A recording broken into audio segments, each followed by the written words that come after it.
নমস্কাৰ মই ঋতুৰাজ টাইমিটৰ দৰ্শকসকলৰ বাবে এই মুহূৰ্তত লৈ আহিছোঁ এটা ডাঙৰ খবৰ। এইবাৰ বীৰ লাচিত সেনাৰ নেতা শৃংখল চলিহাই গৰ্জন আৰম্ভ কৰা পৰিলক্ষিত হৈছে। যদি সন্দেহজনক বেদখলকাৰীয়ে এতিয়াই উৰিয়াম ঘাট খালী নকৰে তেনেহ'লে পৰিস্থিতি ভয়ংকৰ হ'ব। এনেধৰণৰ কেতবোৰ মন্তব্য এতিয়া বীৰ লাচিত সেনাৰ নেতা শৃংখল চলিহাই কৰা দেখিবলৈ পোৱা গৈছে। এই ডাঙৰ খবৰটো টাইমিটৰ দৰ্শকসকলক এই মুহূৰ্তত জনাইছোঁ। উৰিয়াম ঘাটত বীৰ লাচিত সেনাৰ নেতা শৃংখল চলিহাৰ হুংকাৰ, খালী কৰিব লাগিব উৰিয়াম ঘাট, অন্যথা পৰিস্থিতি হ'ব ভয়ংকৰ। উৰিয়াম ঘাটৰ পৰা সকলো সন্দেহজনক লোক আঁতৰি যাব লাগিব অতি শীঘ্ৰেই। আৰু উৰিয়াম ঘাটত অবৈধভাৱে যিসকল লোকে মাটি দখল কৰি আছে, শ লোকে মাটি দখল কৰি আছে, এই মানুহখিনি ইয়াৰ পৰা যাব লাগিব বুলি এক প্ৰকাৰ ধমক দিয়া পৰিলক্ষিত হৈছে। উৰিয়াম ঘাটত বড়ো মানুহৰ জনঘাটনি পৰিৱৰ্তন কৰি ইহঁতে বেদখল কৰিলে বুলি মন্তব্য প্ৰকাশ কৰিছে শৃংখল চলিহাই। খিলঞ্জীয়া মিচিং বড়ো অসমীয়াসকল ক'ত জীয়াই থাকিব তাক লৈ প্ৰশ্ন উত্থাপন কৰা পৰিলক্ষিত হৈছে। খিলঞ্জীয়া মানুহক বচোৱাৰ এইখন সংগ্ৰাম, আৰু যদিহে এই সময়ত ৰাজনীতিত বৰ্তি থাকে লোকসকল তেনেহ'লে জাতি নাবাচিব। অসমীয়া জাতিক বচোৱাৰ এইখন সংগ্ৰামত সকলোকে নামি পৰিবলৈ এক প্ৰকাৰ আহ্বান জনালে বীৰ লাচিত সেনাৰ নেতাগৰাকীয়ে। যদি অসমীয়া জাতি বাচিবলৈ হয় তেন্তে খিলঞ্জীয়া হিন্দু মুছলমান একত্ৰিত হৈ ওলাই আহিব লাগিব। উচ্ছেদৰ পূৰ্বে উৰিয়াম ঘাটত খিলঞ্জীয়াক একত্ৰিত হোৱাৰ আহ্বান শৃংখল চলিহাৰ।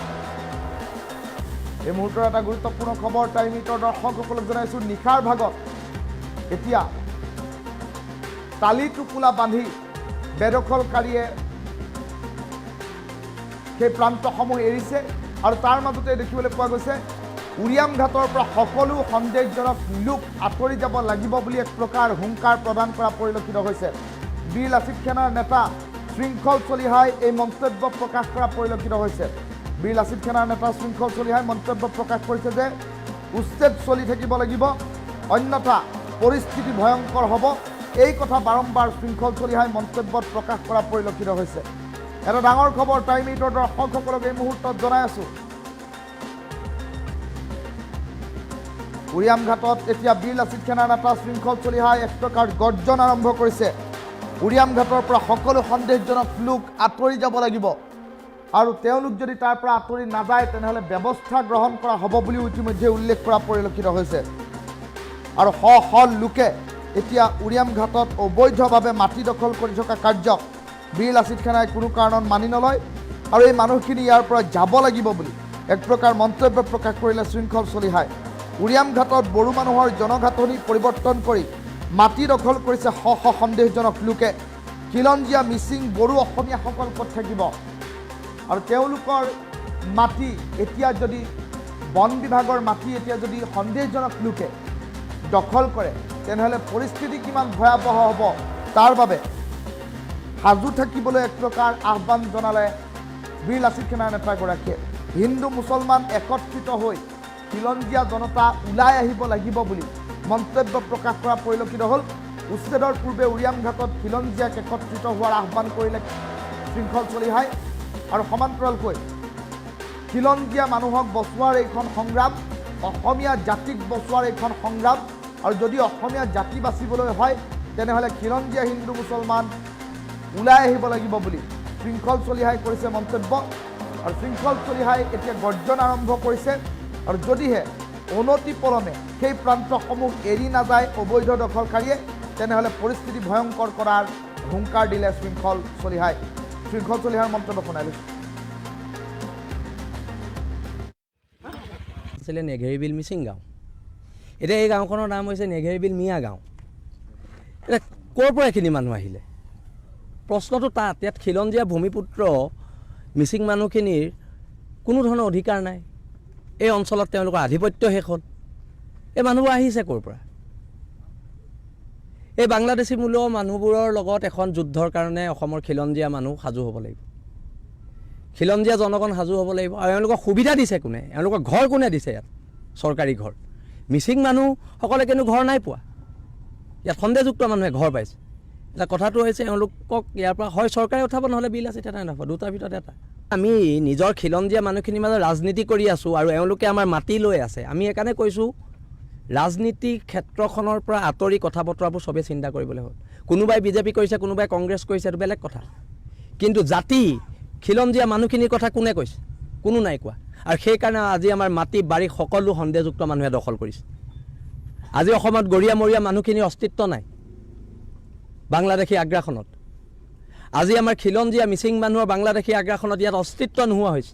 গোলাঘাটৰ নিচিনা ঐতিহাসিক জেগাত, শ শ শ্বহীদ হোৱা জেগাত বাংলাদেশ খেদিবলৈ ইমান ল'ৰাই গোলাঘাট জিলাৰ পৰা শ্বহীদ হৈছে, আৰু সেই জিলাত বাংলাদেশীৰ আধিপত্য কাৰ পৃষ্ঠপোষকতাত হৈছে? প্ৰশ্নবোৰ তাত। যদি ৰাজনৈতিক পৃষ্ঠপোষকতাত হৈছে, এনেকুৱা ৰাজনীতি ওফৰাই পেলোৱা হ'ব। আছিলে নেঘেৰিবিল মিচিং গাঁও, এতিয়া এই গাঁওখনৰ নাম হৈছে নেঘেৰিবিল মিয়া গাঁও। এতিয়া ক'ৰ পৰা এইখিনি মানুহ আহিলে? প্ৰশ্নটো তাত। ইয়াত খিলঞ্জীয়া ভূমিপুত্ৰ মিচিং মানুহখিনিৰ কোনো ধৰণৰ অধিকাৰ নাই। এই অঞ্চলত তেওঁলোকৰ আধিপত্য শেষ হ'ল। এই মানুহবোৰ আহিছে ক'ৰ পৰা? এই বাংলাদেশী মূলৰ মানুহবোৰৰ লগত এখন যুদ্ধৰ কাৰণে অসমৰ খিলঞ্জীয়া মানুহ সাজু হ'ব লাগিব। খিলঞ্জীয়া জনগণ সাজু হ'ব লাগিব। আৰু এওঁলোকক সুবিধা দিছে কোনে? এওঁলোকৰ ঘৰ কোনে দিছে? ইয়াত চৰকাৰী ঘৰ। মিচিং মানুহসকলে কিন্তু ঘৰ নাই পোৱা। ইয়াত সন্দেহযুক্ত মানুহে ঘৰ পাইছে। এতিয়া কথাটো হৈছে এওঁলোকক ইয়াৰ পৰা হয় চৰকাৰে উঠাব, নহ'লে বিল আছে এটা নাপাব, দুটাৰ ভিতৰত এটা। আমি নিজৰ খিলঞ্জীয়া মানুহখিনিৰ মাজত ৰাজনীতি কৰি আছোঁ, আৰু এওঁলোকে আমাৰ মাটি লৈ আছে। আমি সেইকাৰণে কৈছোঁ, ৰাজনীতি ক্ষেত্ৰখনৰ পৰা আঁতৰি কথা বতৰাবোৰ চবেই চিন্তা কৰিবলৈ হ'ল। কোনোবাই বিজেপি কৰিছে, কোনোবাই কংগ্ৰেছ কৰিছে, এইটো বেলেগ কথা। কিন্তু জাতি খিলঞ্জীয়া মানুহখিনিৰ কথা কোনে কৈছে? কোনো নাই কোৱা। আৰু সেইকাৰণে আজি আমাৰ মাটি বাৰী সকলো সন্দেহযুক্ত মানুহে দখল কৰিছে। আজি অসমত গৰীয়ামৰীয়া মানুহখিনিৰ অস্তিত্ব নাই বাংলাদেশী আগ্ৰাসনত। আজি আমাৰ খিলঞ্জীয়া মিচিং মানুহৰ বাংলাদেশী আগ্ৰাসনত ইয়াত অস্তিত্ব নোহোৱা হৈছে। গোলাঘাটৰ নিচিনা ঐতিহাসিক জেগাত, শ শ শ্বহীদ হোৱা জেগাত বাংলাদেশ খেদিবলৈ ইমান ল'ৰাই গোলাঘাট জিলাৰ পৰা শ্বহীদ হৈছে, আৰু সেই জিলাত বাংলাদেশীৰ আধিপত্য কাৰ পৃষ্ঠপোষকতাত হৈছে? প্ৰশ্নবোৰ তাত। যদি ৰাজনৈতিক পৃষ্ঠপোষকতাত হৈছে, এনেকুৱা ৰাজনীতি ওফৰাই পেলোৱা হ'ব। আছিলে নেঘেৰিবিল মিচিং গাঁও, এতিয়া এই গাঁওখনৰ নাম হৈছে নেঘেৰিবিল মিয়া গাঁও। এতিয়া ক'ৰ পৰা এইখিনি মানুহ আহিলে? প্ৰশ্নটো তাত। ইয়াত খিলঞ্জীয়া ভূমিপুত্ৰ মিচিং মানুহখিনিৰ কোনো ধৰণৰ অধিকাৰ নাই। এই অঞ্চলত তেওঁলোকৰ আধিপত্য শেষ হ'ল। এই মানুহবোৰ আহিছে ক'ৰ পৰা? এই বাংলাদেশী মূলৰ মানুহবোৰৰ লগত এখন যুদ্ধৰ কাৰণে অসমৰ খিলঞ্জীয়া মানুহ সাজু হ'ব লাগিব। খিলঞ্জীয়া জনগণ সাজু হ'ব লাগিব। আৰু এওঁলোকক সুবিধা দিছে কোনে? এওঁলোকৰ ঘৰ কোনে দিছে? ইয়াত চৰকাৰী ঘৰ। মিচিং মানুহসকলে কিন্তু ঘৰ নাই পোৱা। ইয়াত সন্দেহযুক্ত মানুহে ঘৰ পাইছে। এতিয়া কথাটো হৈছে এওঁলোকক ইয়াৰ পৰা হয় চৰকাৰে উঠাব, নহ'লে বিল আছে এটা নাপাব, দুটাৰ ভিতৰত এটা। আমি নিজৰ খিলঞ্জীয়া মানুহখিনিৰ মাজত ৰাজনীতি কৰি আছোঁ, আৰু এওঁলোকে আমাৰ মাটি লৈ আছে। আমি সেইকাৰণে কৈছোঁ, ৰাজনীতি ক্ষেত্ৰখনৰ পৰা আঁতৰি কথা বতৰাবোৰ চবেই চিন্তা কৰিবলৈ হ'ল। কোনোবাই বিজেপি কৰিছে, কোনোবাই কংগ্ৰেছ কৰিছে, এইটো বেলেগ কথা। কিন্তু জাতি খিলঞ্জীয়া মানুহখিনিৰ কথা কোনে কৈছে? কোনো নাই কোৱা। আৰু সেইকাৰণে আজি আমাৰ মাটি বাৰী সকলো সন্দেহযুক্ত মানুহে দখল কৰিছে। আজি অসমত গৰীয়ামৰীয়া মানুহখিনিৰ অস্তিত্ব নাই বাংলাদেশী আগ্ৰাসনত। আজি আমাৰ খিলঞ্জীয়া মিচিং মানুহৰ বাংলাদেশী আগ্ৰাসনত ইয়াত অস্তিত্ব নোহোৱা হৈছে।